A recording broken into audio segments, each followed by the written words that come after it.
nevastă lui, ascultă. Eu dacă pățește ta, da, da, da, da, o scapă nevasta mea. Și dacă ține de tine, dacă mi-a fost pe mine. Pentru Miruna și pentru Marta.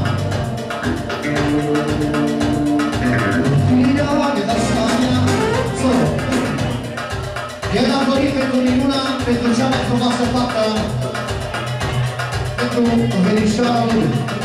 Adevărat!